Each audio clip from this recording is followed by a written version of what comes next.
Hello everyone, welcome back to my YouTube channel, Batas at Attorney Claire Castro. Today is May 29, 2026 at 2:11 AM na po. Okay? So, pinili ko po na mag-record na lang kasi para hindi kayo mapuyat kaysa mag-live po ako kanina. But anyway, pag-usapan din natin ito, nag-ano din na sama ng loob, no? Itong si Senator Mix Subiri, hindi siya isang beses lang binudol, di siya isang beses lang tinraidor, 2 beses. At isa sa mga maituturing niya na nagtraidor sa kanya ay ito si Senator Bato de la Rosa. Natatandaan naman natin siguro, di ba? Na nagkaroon ng coup dito o nagpalitan ng liderato.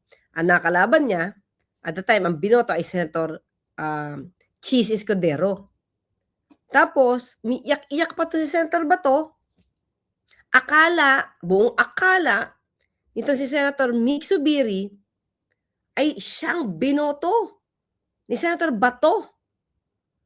Niyakap pa yung asawa nito si Senator Subiri. Na para bang, malaki utang na loob namin sa'yo, hindi ka, kahit natalo siya, hindi mo iniwan si Senator Mix Subiri. Yung pala, crocodile tears ang dating. Hindi niya agad sinabi na hindi niya binoto si Senator Mig Subiri, pinadama niya pa. Ayan, mga sige, pakinggan natin. Okay, let's share.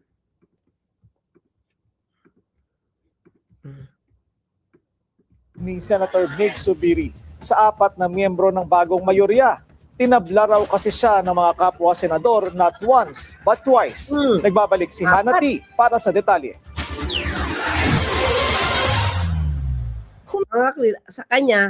Para sa kanya, 4 ang traidor sa Senado. Hindi magandang pangitain. Humingi ng malalim na pag-unawa si Senator Mig Zubiri sa mga taga-Bukidnon sa gitna ng mga batikos matapos siyang sumama sa Senate Minority Bloc. Sa isang press conference sa Malaybalay City, sinabi ni Zubiri na masakit para sa kanya ang mga kritisismo dahil malalim ang kanyang ugnayan sa mga taga-Bukidnon. I'll tell you to the people of Bukidnon, they love him. And I'll die for him. I will die for him if need be. So, I hope that you understand this issue. Kasabay niyan ay inilahad niyang pakiramdam niya ay binetray siya ng 4 na miyembro ng kasalukuyang Senate Majority na kanyang pinangalan ng sina Senator Bato de la Rosa, Bongo, Amy Marcos at Robin Padilla. Nako, 4 na traidor para sa kanya, mga Senator de la Rosa, Bato, Senator Bongo, Senator Amy, Senator Robin.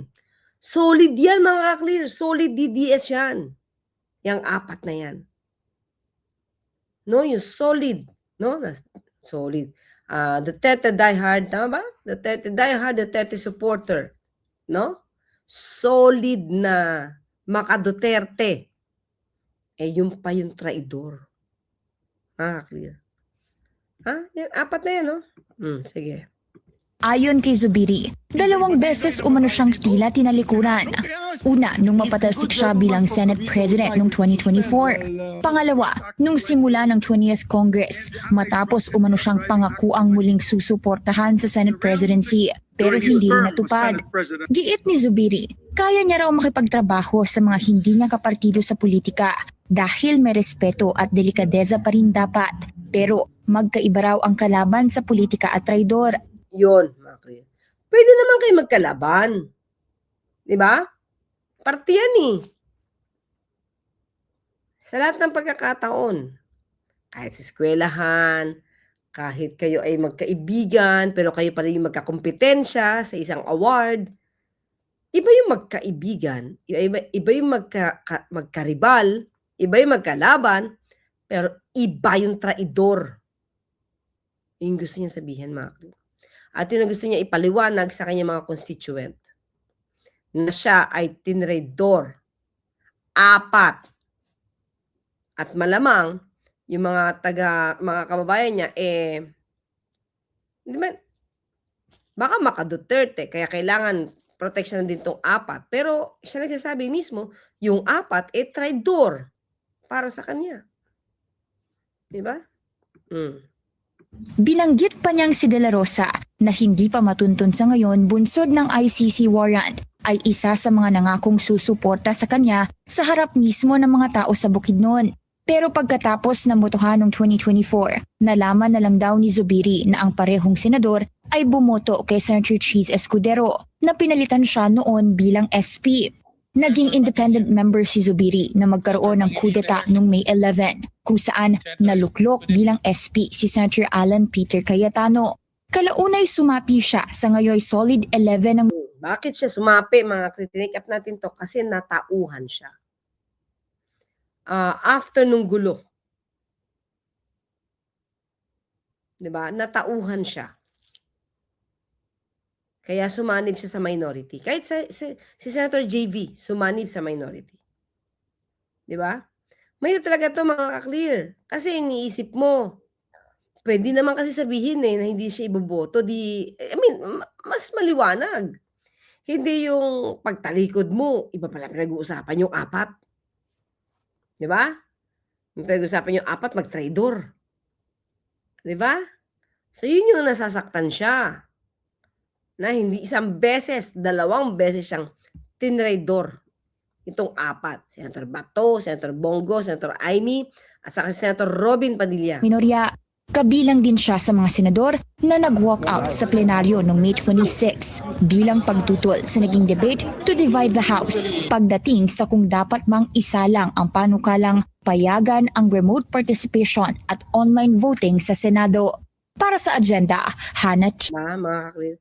So, well, anyway, pinakita ko na sa inyo dito, no? Kayo na mag-obserba. Ng attitude, behavior,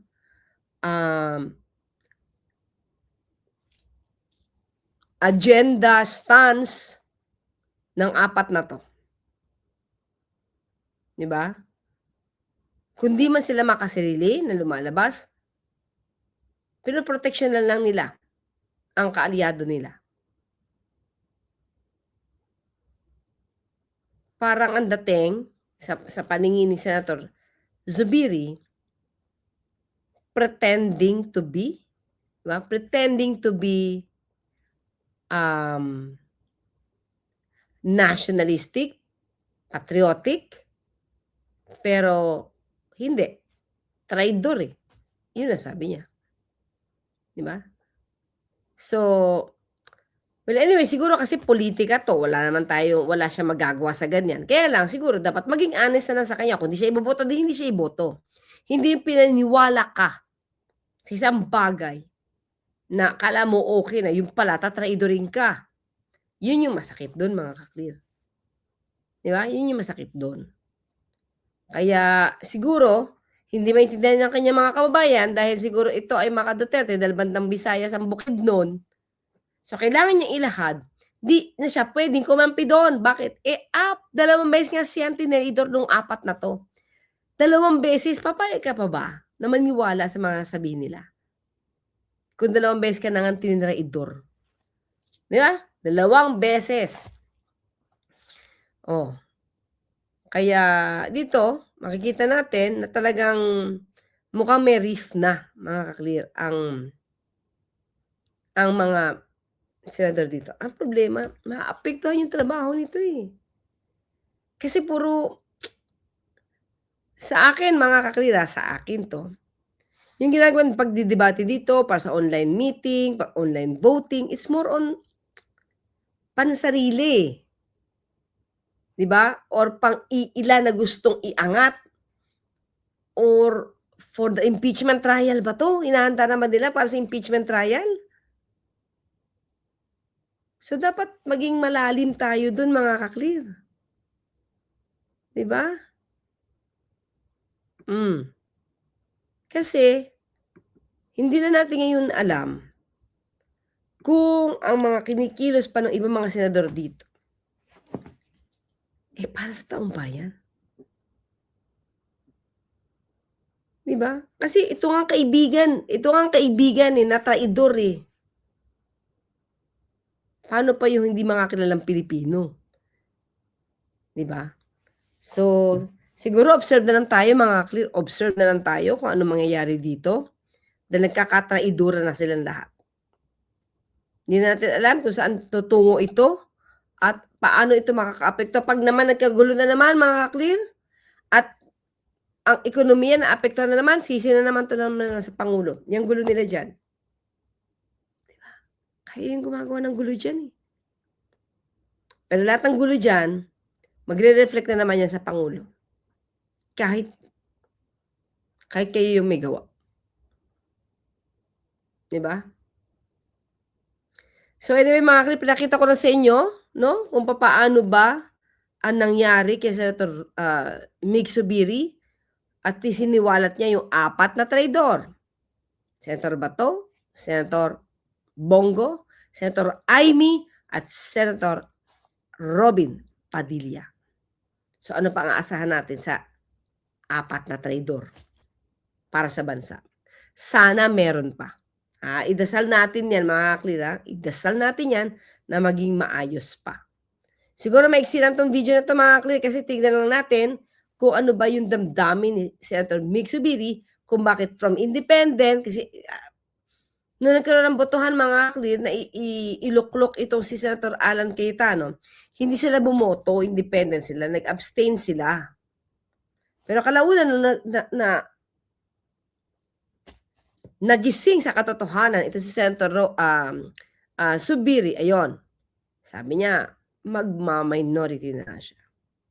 At ganoon din naman si Senator JV, kahit anong ialok sa kanya na posisyon, sabi niya, mas gugustuhin niya na maging independent at sumanib muna sa minority.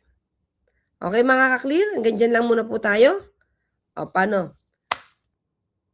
Maraming salamat kay Mami Ida Masukat, Auntie Amitis Bayabaw, Mami Tessina Martin, Mami Antonia Vicente, Mami Corazon, at Tony George Aquino. Nako, shout out. Sino ba yung dapat kong i-shout out?